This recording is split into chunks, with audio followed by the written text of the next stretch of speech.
Welcome to the next tutorial in our Photoshop series.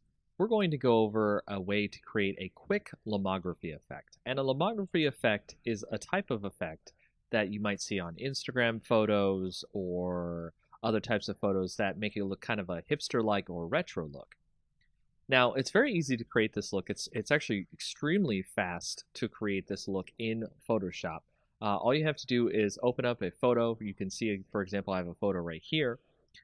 You want to go to Layer, New Adjustment Layer, and Curves. And we're going to make a new Curves layer here. Now I'm going to make the Curves layer called the Lomography Effect, which we'll go ahead and type that in. And you can see we've got a nice little layer that goes over our background. It also has its own layer, so that way we won't have to worry about making the effect on the image and not having it affect the image permanently.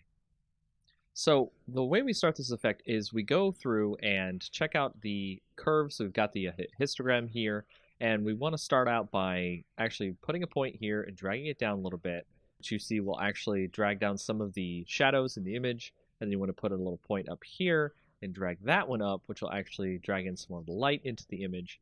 Then we'll go into the red, and we'll actually put a little point there, drag that down a little bit so we can get some more in there. But we actually want to drag the shadows up a little bit so we can get some more darkness depth to the image. We also want to drag up the end here as well and go to the green and do the same thing. Drag up a little bit there, drag down a little bit at the top.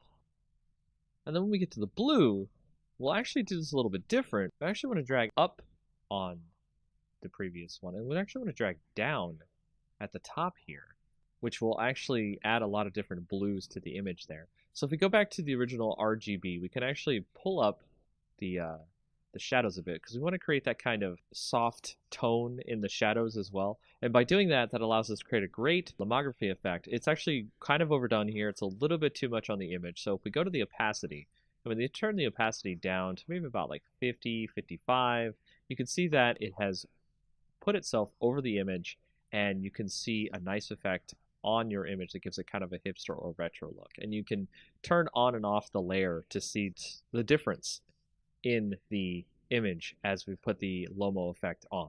And that's pretty much it for this tutorial.